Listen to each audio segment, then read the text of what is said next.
Hey everyone, so in this video we're going to make a simple Christmas tree. The tree itself will be drawn in KenShape, and then I'll probably just do a quick addendum where I put the tree into Unity and add some lights there. So this is going to be voxel based. We're going to use KenShape, which is an easy to use 3D modeler. If you're not familiar with it, the way it works is you draw a 2D image and then KenShape will automatically turn that into a 3D model. You can either draw the 2D image using the internal tools of KenShape, or you can draw a 2D image externally and then just import the image. We'll use the KenShape toolset as if nothing else, this is part tutorial. So we'll just click on size 16 by 16. And we'll choose a green. So you got color on the right and you have shapes on the left. For the most part, we'll just use square because again, it's going to be voxel based, but we might use the points at the top, the wedge at the top to make a point. So let's just use, actually, let's use the vertical mirror. That way, if you draw on one side, it draws on the other. You can see it put a divider of yellow down the middle. And then this will particularly come in handy when we, on a block by block basis, determine the extrusion. So we'll just start here because we want the bottom for the trunk. And actually, let's do rows of 2.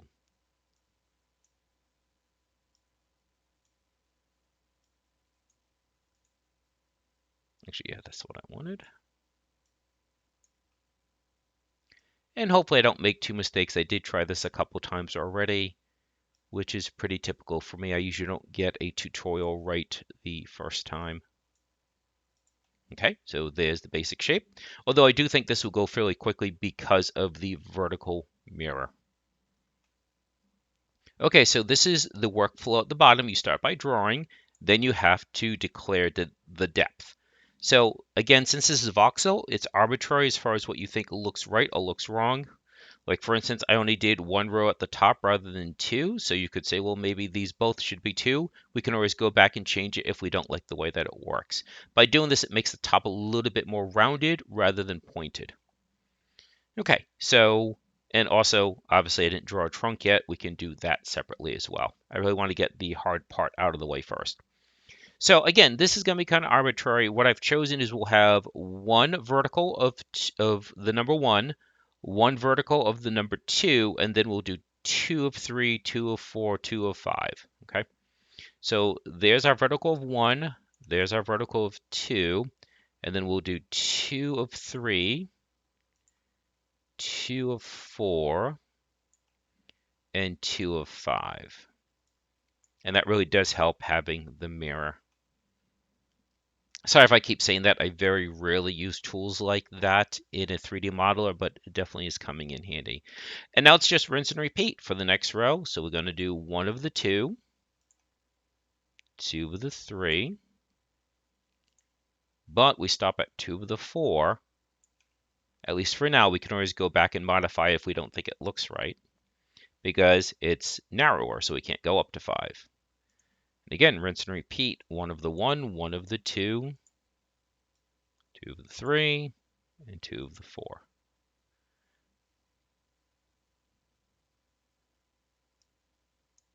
Actually, that one, I'm sorry, I did 2, but it's really 4 of the 4 versus 2 of the, yeah, that's fine. That's fine for now. And then again, 2, 3, 2, 3, 2. So that was pretty quick. Now, like over here, it looks like we have a few tweaks that we need to make, and I can see that there's 2 holes here, so I messed up there. So that and that should probably be 3s, I believe. And I can see already right here, this is probably needs to be filled in a bit. So that's 1, 2, 3. So that's the 4th layer. So 1, 2, 3. That's the 4th layer. So let's try putting 4s there. So I think that looks a little bit better. And again, it's really arbitrary as to what you feel looks right. Okay, so now what we're going to do, we go to the next step where we go to the model. And a couple of things that you couldn't do in the original version. One, you can change the extrusion so it goes all in one direction, which we really don't need in this case. If you did extrude it all in one direction, kind of looks like you're making a voxel version of like a Star Destroyer or something like that. Obviously, the rotation is wrong, but if you made this gray, that kind of wedge shape, and then you have like the bridge up here, so it's like the basis of a Star Destroyer. But again, uh, as a single model, probably couldn't do a Star Destroyer in KenShape, at least not yet. But we don't want that. We will go to the symmetrical extrusion, so it's extruding out in both directions the same amount. Now we're just going to expand this, and this is what makes it round. There we go. And again, it's voxel based, so it's arbitrary as to exactly what you think looks right or wrong. It's not exactly the same here because this looks different than this. This is a proper step where this isn't, but I think that's passable. I'm not sure if I like it being that flat at the top. So I did say that we were going to add these. And now let's check that again. There we go. Again, decide for yourself if you think this looks right. This kind of also looks like a hill with a little house on top.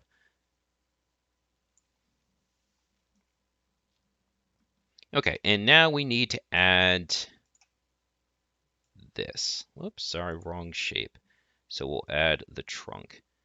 And depending, you could like slide this up one more, make the trunk bigger, whatever you feel looks right. Okay, so now what you're going to do is you would go up to the menu and you would choose. Actually, sorry, that's for saving the file. So you would choose Save As or Save to save the project file. You continue with the workflow down here to export it. So we did the drawing, we did the extrusion, we made a few tweaks to the model, and then you export. Now, if you don't want this to be destructible, then what you do is Optimize would be on. If you want this to be destructible, to break into its own little cubes, maybe this is for Minecraft or something and not just a decoration, then optimization you'd probably keep as off and it leaves it as each individual cube. So we are going to send this as an FBX. And now if you were to export this differently, I believe Voxel is if you were trying to do this to Minecraft, you would choose Voxel, and I think it's JSON. I'm not certain though, so my apologies to the Minecraft users. That really wasn't my goal. I wanted the voxel style, but not specifically to put into a Minecraft build. So choose the settings that are proper for you, but for us, we're going to do optimize on because we don't need it to break up, and we're going to keep the scale. And then we're going to do a model. So I'm going to export this. Then we'll go over to Unity and we'll just quickly add some lights, and then that'll be it. And beginning to the festivities in the festival season. Okay, we're back. What I did is when I clicked on export, I exported this directly into the folder that the Unity project is in. So once you do that, it will automatically acknowledge the asset that's been saved there. So if it's a sound file, it'll recognize it. If it's a visual file, a PNG, whatever, it's a model that it recognizes, so it automatically will accept it into your project. So you can just drag and drop this into the scene. And it's actually kind of big by default for whatever reason. So we can scale this down. You can either scale this object itself. So if you scale the asset, then any instance will scale, or you can scale that tree itself. Your choice, kind of 6 one way, 1/2 dozen the other. Let's do like 0.5 and then apply. And maybe we could just push this back a little bit. That's the thing about voxel objects. Individual objects don't scale that well. So if they get very big, they don't necessarily look that good. Okay, so simple voxel tree. So let's, for the main camera, just so so we don't have like the skybox kind of blurring everything out, let's actually change this to solid color, and we'll make it darker so that way the lights are more distinct. And what we can also do is we can take our light and we can maybe make the intensity 0.6. Quickly run that. There we go. And we'll just raise the camera up a little bit. A little difficulty seeing some of the voxels.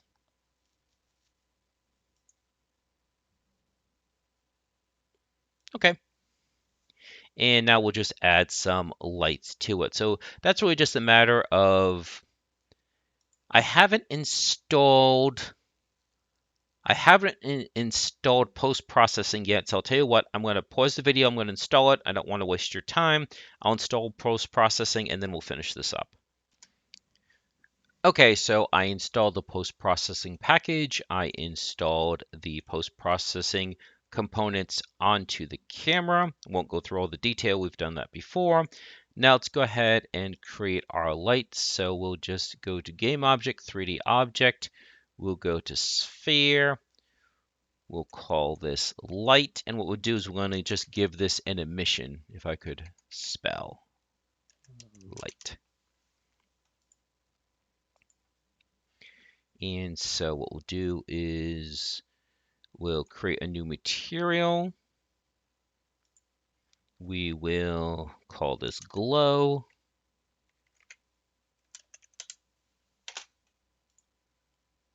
For glow, we add emission and we, whatever color, we'll say green. And we add it to our light and you can automatically see it glowing. And then what we'll do is we'll take that light, we'll put it here, and we probably have to shrink it. So let's make this like 0.3 by 0.3 by 0.3. And let's just put this back into the scene.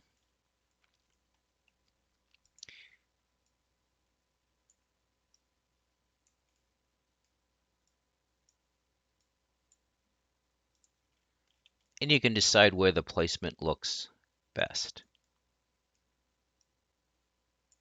If you really want to be fancy, you could attach an actual light to this as well. See how that looks.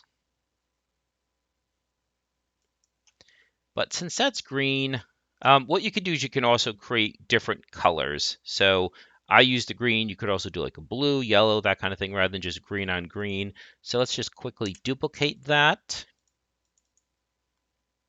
And we'll just call this glow 2. Maybe make this like a yellow. And we'll make a duplicate of the light. By the way, that's just clicking on the object and then Control D. And so that's light 1.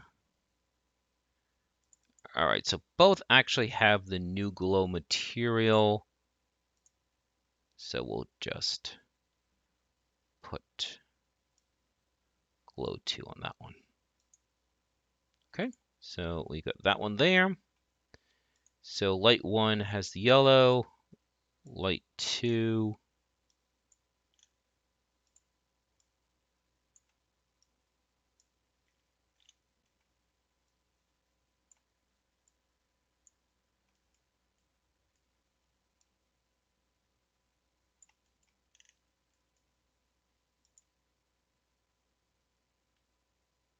There we go. So what I'll do is I will finish this up and then I'll just put it in the thumbnail because that's really about it. It's just really rinse and repeat. It's just a matter of making more glow materials, more light objects so you have a range of colors. And I think that's about it. So I hope you enjoyed this. I hope it was helpful, an example of interaction between two different applications. And that was one of the things I've always wanted to try to do with this channel is to kind of see the end-to-end development. Obviously, it's not a complete application. It's just one object. But if you can't do something completely in one object, you can always bring it over to another. So I hope you found this interesting, and please do enjoy the rest of your day.